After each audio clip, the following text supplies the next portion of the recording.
Hey up, it's me again, the Yorkshire bike mechanic. I hope you're all good, and we've got some sun today. It's glorious. Let me take you outside and show you the sunshine. Look at this glorious sunshine. Absolutely amazing. And it's not that cold today either. It's glorious. Right, it's about time we had some sunshine. It's been horrible over the past few weeks. But it's really nice today, so we should be fortunate for that. Anyway, on with today's videos. What a humdinger I've got for you. So this video is aimed at the new e-bike owners, or even a standard bike if you like. I'm going to show you how to look after your new bike. I'm going to show you some decent, simple maintenance that you can do at home that's not rocket science, that will make your bike last longer, it'll make it run better, and it'll save you a little bit of money. Plus, we're going to go through some products, some cleaning products, some chain oil, some bits and bats, and the minimum amount of things that you're going to need to buy if you're going to look after your own bike to a certain degree. So, we've got a bike in the stand behind me. We'll go through this bike, we'll go through these products. Let's crack on. So before we start, let me show you around this particular bike. It's a mustache.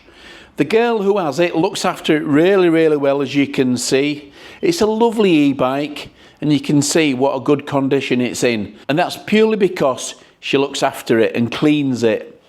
So it is slightly it's slightly different. It's a lot different from what it was when she bought it, when it came out of the factory. There's got quite a lot of upgrades to it, as you can see. Let's start with the main question that everybody asks: gears. How can I make sure that my gears are working right, and what do I do if they go wrong? So we'll start with that first. Now, generally speaking, your gears on your bike will run very well unless this derailleur here gets knocked or bent, or the hanger, the gear hanger that the derailleur sits on, which is this piece here, that gets bent as well, or both are bent, or one or the other. But what I will do is I'll just show you basically how to index your gears to keep them nice and smooth.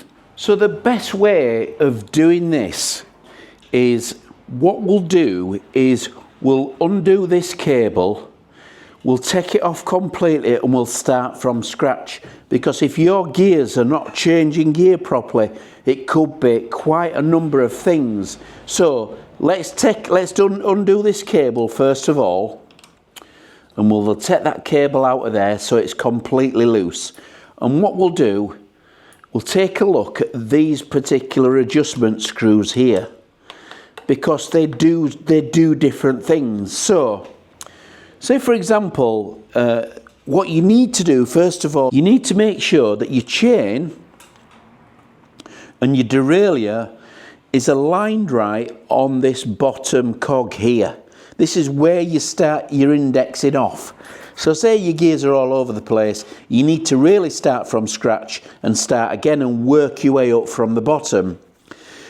Because if you get that first one right, providing that the hanger and the derailleur is straight, then everything else will go on its own into place. It will work smoothly, providing all this is straight. And this is how you find out, really, if you can't see an obvious bend in your derailleur, after starting from this point, if you still can't get it right, then there's a good chance that something's out of line here.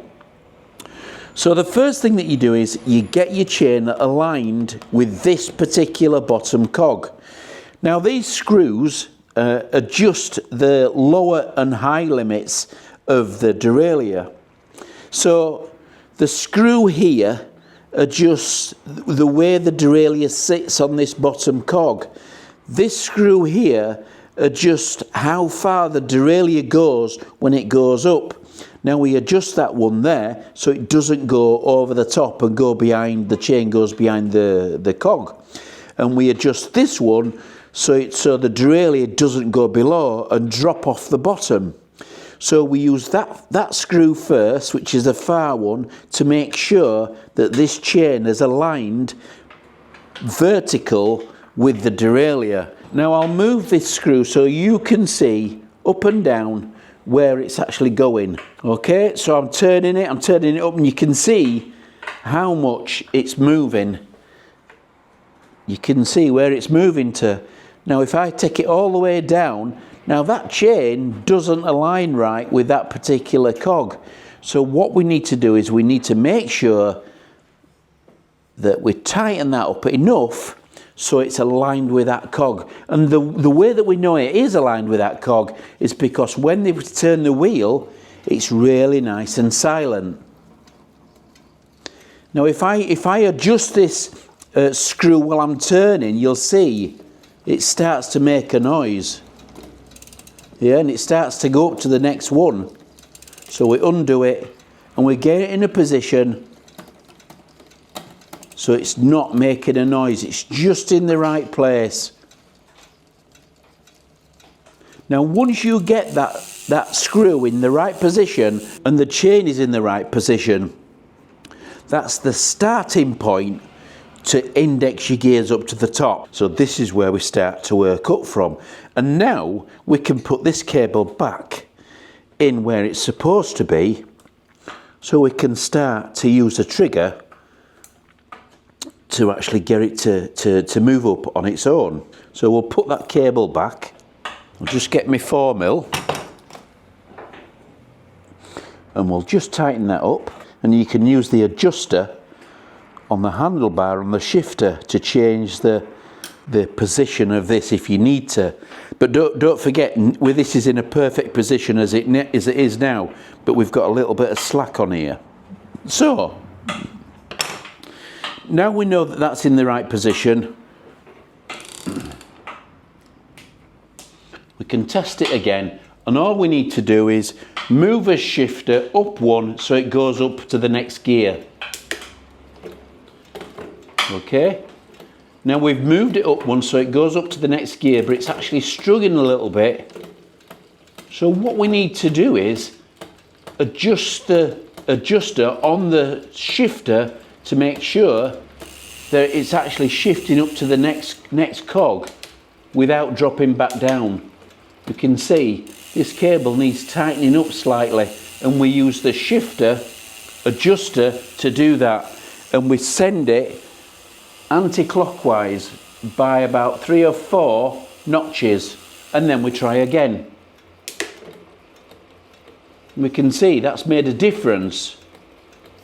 It's still noisy though, you can listen.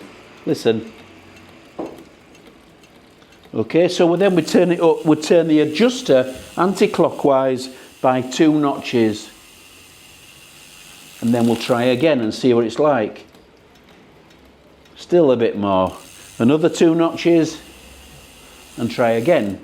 Okay, so we've now got it in a position that it's not making any noise, and we've simply done that from adjusting the adjuster on the shifter. So we're going from bottom to next one up. That's nice and smooth. Okay, now the other thing that we're looking for, basically, let me get my pricker, is the gap. See if I can explain this right. If you can see here, you see the chain here, and there's a tiny little gap between the chain edge and the next cog up. You can actually see that tiny gap. I can see some light shining through there. Might be difficult to see on the camera, but there's a chain there, then there's a slight gap, and then there's the next cog up. So if I change the gear up to the next one, what we're trying to achieve is the same gap. Okay, can we see that little gap there? I'll drop it back down. And then we're looking again at the same gap on the cog below. So now that we've got them two right, if everything's straight and aligned down here, it should run up. Okay, so let's find out.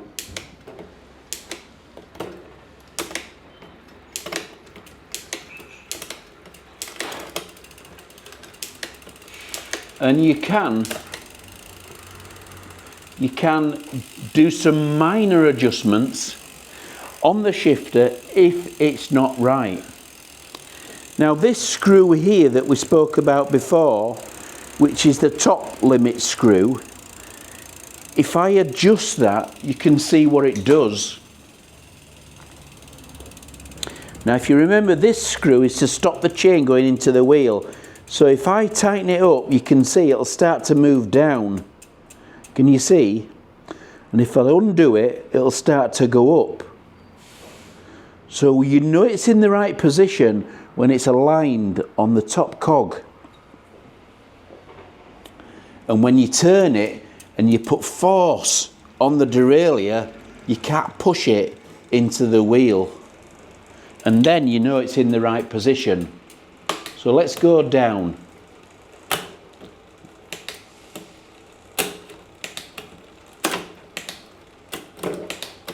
Okay.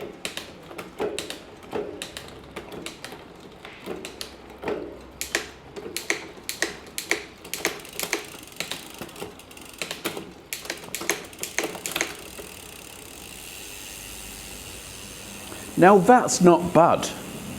So like I said before, there are other factors that will affect how your gears change. Quite a big one is how much wear is on your chain and your sprockets and everything else that goes with it. That's a big factor of how your gears change. The other one is basically how clean it is. The main other factor is whether there's any restriction in the gear cable. If you've not changed your inner gear cable for some time, that can actually cause restriction inside the outer cable. And you will know that that's happening because when you click your shifter, the gear won't drop down as quick, or it'll stick. You'll see it sticking and you'll feel it's really, really hard to press up as well, and you'll know that there's restriction somewhere in the cable, and at that point you've got to change your gear cable. I'm not going to tell you how to do that right now because it's another kind of video is stuff like that, but I'm just covering off basic maintenance. The main thing is your gears. I've showed you how to index your own gears, and once you understand the logic of it all, it is fairly straightforward. But the key thing is everything being straight. If your derailleur's bent, or it's on a kink or anything like that, or the hanger that it's fastened to is bent, then you will struggle to get your gears right, or if the gear's really worn to begin with. That way it's worth knowing when you've changed your chain and when you've changed your cassette at the back, because ideally it's always best to replace all three at the same time: the front sprocket, the cassette and the chain. So the big question then I get asked all the time is, how often should I replace my chain? And how do I know it's worn, and at what point? Right, well, we're getting into another ball game altogether, but I'll briefly cover this off so we know what we're talking about. But first of all, you have to understand the fundamentals of how an e-bike works compared to a normal bike. The main difference between a normal bike and an e-bike is this one's got a bloody big electric motor right in the middle. But the similarities are that the chain is generally the same strength as what you would get on what we call an analog bike. The same with the cassette and the front sprockets as well. So they're all very similar on an analog bike as what you get on an e-bike. That doesn't change, but what is important is the amount of power that's going through it. So that would suggest that if you are changing your gears badly or accidentally under power, then you will knock the hell out of your chain and your cassette. And you will find that within 200 or 300 miles or maybe less, you could go through a chain and a cassette and a front ring quite easily, and we see it a lot. So the main thing that I can suggest to you when you've bought yourself an e-bike, it's your first e-bike, is don't change gear under power. just let your pedals run slowly, but not power. Don't let any power go through, but spinning and then change gear. The idea is then you can actually change gear without making much noise. If you can change gear without knowing that you've done it, then that's the best way of doing it, because you're not creating any wear. But if you change gear under power and you hear a massive clunk and a snap, then your chain is going to last 2 minutes. That's the best way I can describe e-bike riding, because if you bought an e-bike for the first time, it changes the way that you ride your bike. So let me show you this before we go any further. This is a chain checking tool, and if you've not got one, bloody buy one, because this thing will save you hundreds of pounds, chains and cassettes and front rings, and I promise you it's worth every penny. The next thing is brakes. Now if I get my pricker, you can just see that the rotor's spinning through the centre. These two on the outside, the brake pads, will have fibre on them. And so you can see that the metal part of each brake pad, which is the red bit in this case, is not touching the rotor. Okay, that's another thing that you've got to check regularly. Obviously that your pads are not wearing too thin. The next one's suspension. Forks in particular, whether the Fox forks or whether the RockShox, it doesn't matter. You must look after them, and you must clean them after every ride. Just use a soft cloth and some water and just basically get that rubbish off. You can actually buy some suspension spray that you can just very, very liberally put it on there after you've cleaned it, and it just basically keeps the seals nice and supple inside there. These need servicing, a lower leg service, at least every 100 hours, more if you're going to ride it hard. So that's the forks. The other thing obviously to be wary of is the battery. Now the battery in here is inside the actual down tube, well out of the way. There's nothing really that you can do with that. There's no maintenance apart from if it's cold where you live, if it's kind of below minus conditions, keep it in your house. It's much easier, and batteries don't like being below freezing for long periods of time. And charge it up to round about 80% if you're going to store it. So that's a good tip. The other thing that we need to look at is obviously the rear suspension, which is there. Just make sure that it's clean generally. Give it a wash around with your hose and just give it a clean. And again, if you want to put some suspension lube on there, then please do. That's obviously going to be a good thing. Temperature is above freezing for it to charge. That's the main thing that you will find. So we've got a selection of products here. Don't worry about the brands, because the brands, you can use any brand that you want, but we use these in the workshop, and that's why we've got them out. First of all, these are the things that you probably need, the minimum amount of stuff that you need to buy. These are the things that you need to be able to look after your bike. These Pedro's tyre levers are brilliant, not expensive, plastic, they won't damage your wheels, and they're super, super strong. These Joe's No Flats brush kit, cleaning kit, again, a brilliant product. Super, super hard bristles, and all you need basically is one of those kits. Some super bike wash there. This is finish line. Again, it doesn't have to be finish line. It's fairly easy to use, not too searching. Also, we've got an inner tube. Okay, you're going to need an inner tube to take out with you. You must have a tube. And here we've got a top peak or toe peak little compact toolkit. It's a brilliant little product. It's got a chain breaker on there. It's got loads of little Allen keys. Everything on there that you need when you're going to be out on the trail. A tin of GT85, which you could probably do it with at home. Again, it's a multi-purpose spray. And we've got some Fenwick's all condition chain lube. Now we use this all year round. It's a brilliant product, not expensive, and it really does a good job. So, we've got a pump.